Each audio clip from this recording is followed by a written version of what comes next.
बिस्मिल्लाहिर्रहमानिर्रहीम। रब्बिश्रह ली सदरी वयस्सिर ली अमरी वहलुल उक़्दतम मिन लिसानी यफ़क़हू क़ौली। अस्सलामु अलैकुम फ्रेंड्स, आज हम पढ़ने वाले हैं तजवीद और मखरज के बारे में। तो सबसे पहले शुरू करते हैं तजवीद से। तो चलिए हम शुरू करते हैं। तो सबसे पहले ये तजवीद हर हुर्फ को पूरी अदायगी के साथ पढ़ना तजवीद कहलाता है। चलिए हम इसको लिख कर के बताते हैं।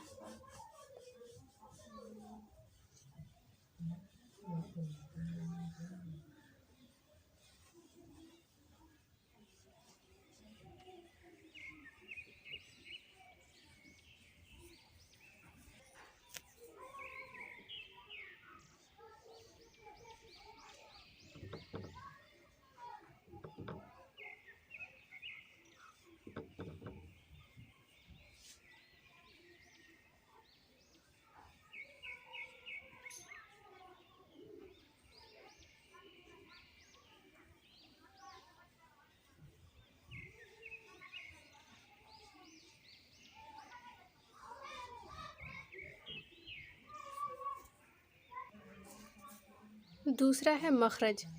मखरज किसे कहते हैं? तो लफ्ज़ के निकलने की जो जगह होती है उस जगह को मखरज कहते हैं। तो यूँ हम लिख सकते हैं। तो चलिए यूँ हम कह सकते हैं, हर्फ के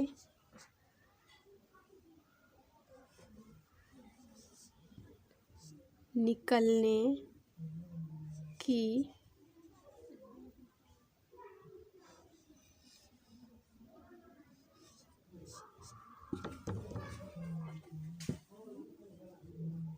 जगह को मखरज कहते हैं।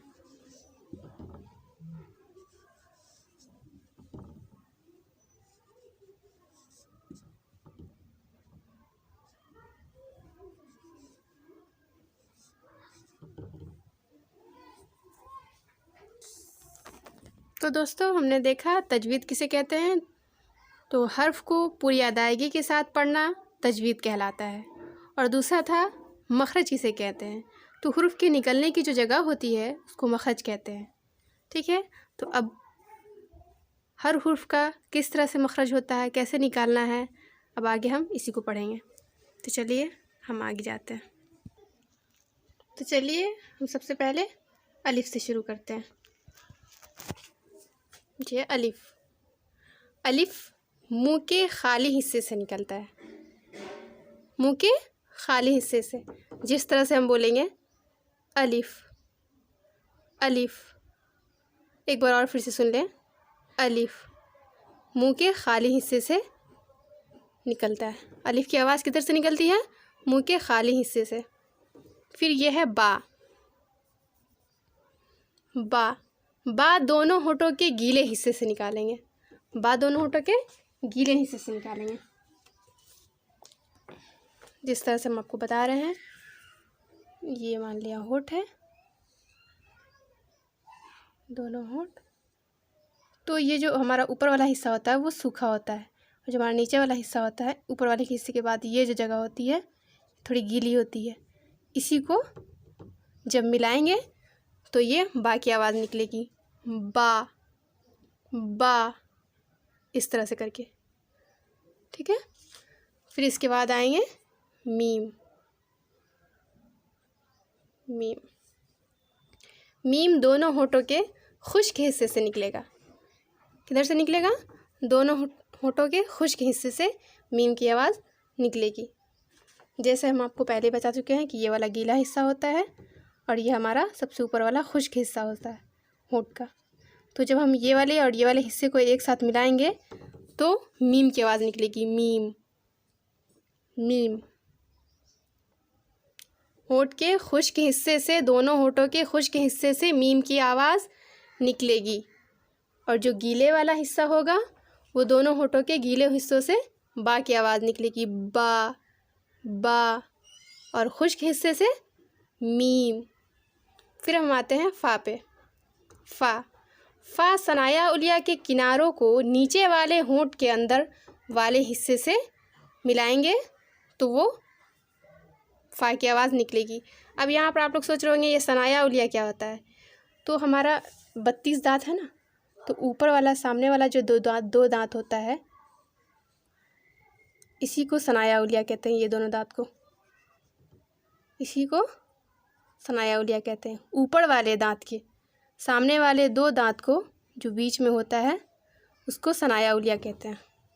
तो समझ में आया आपको सनाया उलिया क्या है।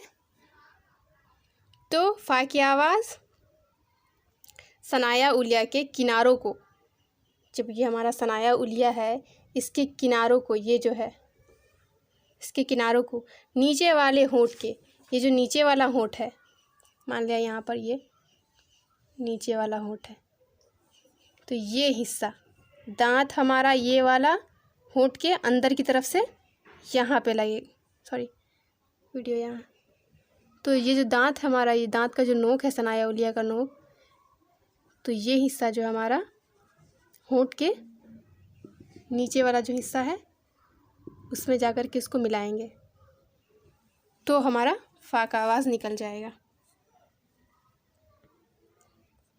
याद रहे, फा की आवाज़ सनाया उलिया के किनारों को नीचे वाले हिस्सों, सॉरी सनाया उलिया का जो किनारा होता है उसको नीचे वाले होंठ के अंदर वाले हिस्से से मिलाएंगे तो फा की आवाज़ निकल जाएगी। फिर आते हैं हम वाव पे। वाव दोनों होंठों को गोल करके निकलता है। जिस तरह से इंग्लिश में एक वर्ड आता है ना वाव, जब कुछ अच्छा लगता है तो बोलते हैं ना वाव, उसी तरह से वाव की आवाज़ भी निकलती है। वाव दोनों होंठों को गोल करके वाव की आवाज़ निकलती है। ठीक है, तो कोई कन्फ्यूज़न नहीं होगा यहाँ पे। चलिए हम इसके आगे फिर बताते हैं आपको। चलिए इसको हटा लेते हैं, फिर आपको हम बताते हैं। चलिए दोस्तों, तो अब हम आगे आते हैं। चलिए अब हम ता, दाल और तो के बारे में जानेंगे, इसकी आवाज़ किधर से निकलती है। तो ये ता, दाल, तो, ये तीनों की आवाज़ क्या होती है, ज़बान की नोक जब मिले सनाया उलिया से के जड़ों से, जब ये तीनों की आवाज़ जो है सनाया उलिया की जड़ों से मिलेगी तो इस हुर्फ की अदायगी होगी। ता की आवाज़, दाल की आवाज़ और तो की आवाज़, ये तीनों हुर्फ की आवाज़ ज़बान की नोक जब मिलेगा सनाया उलिया की जड़ से। सनाया उलिया किसको कहते हैं हम पहले बता चुके हैं कि जो ऊपर का दो दांत होता है सामने वाला, उसको सनाया उलिया कहते हैं। तो सनाया उलिया का जो जड़ होगा, सनाया उलिया इसका जो ये जड़ होगा ये वाला, ये जब ज़बान की नोक हम यहाँ पे लगाएंगे तो ये ता, दाल और तो की आवाज़ निकलेगी। जैसे ता की आवाज़ ता, ता, दाल, दाल, तो, इस तरह से। अब हम आएंगे था, दाल, ज़ो पे। तो ये था, दाल और ज़ो की आवाज़ जो है वो ज़बान की नोक जब मिलेगा सनाया उलिया के किनारों से, सनाया उलिया के किनारों से मिलेगा। ये वाला किनारा होता है ना सामने वाला, ये जगह से, ये जो जगह है इस तरह से। सा ज़बान की नोक को ले लेंगे, मान लिया ये ज़बान है हमारा, ये जो नोक है ज़बान का, इसको सनाया उलिया के किनारों से सटाना। सा, दाल, ज़ो, सा, दाल, ज़ो। अब हम आते हैं जीम, शीन, या। जीम, शीन, या। ज़बान के बीच का जो हिस्सा है उसके बराबर के तालु से मिले। ज़बान का बीच का हिस्सा, अब ज़बान का बीच का हिस्सा कौन सा है, ये वाला, उसके बराबर जो हमारा तालु होता है ना ऊपर में, ये इस तरह से करके ये इस तरह से करके तालु होता है ना, तो इसके बराबर में ये वाला जो हिस्सा होगा तालु से, ज़बान के बीच के हिस्से को उसके बराबर के तालु से जा कर के मिला देना है। तो जीम शीन या की आवाज़ आराम से निकल जाएगी। इसकी जीम शीन या, जीम शीन या, जीम शीन या, इस तरह से करके।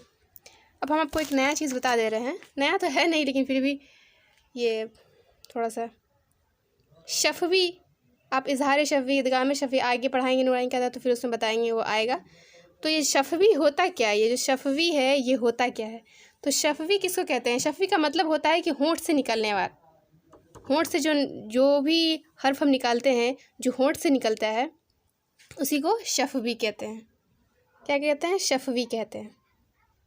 जो भी हुर्फ है जो होंठ से निकलता है उसी को शफ़वी कहते हैं। इसका मतलब ही यही होता है कि होंठ से निकलने वाला। आपको यहाँ पे लिख कर के बताया, आप चाहें तो नोट से बना सकते हैं। इसके लिए मैंने ये लिखा है, नोट्स बनाने में आसानी हो जाए। तो चलिए फ्रेंड, आज के लिए बस इतना ही। नेक्स्ट वीडियो में हम दांतों के बारे में लेकर के आएंगे, कौन से दांत को क्या कहते हैं, उर्दू में किस दांत का क्या नाम है, तो इस बारे में लेके आएंगे इंशाल्लाह। तो अभी फ़िलहाल इतना ही। अगर आपको ये अच्छा लगा तो लाइक कीजिए एंड सब्सक्राइब कीजिए।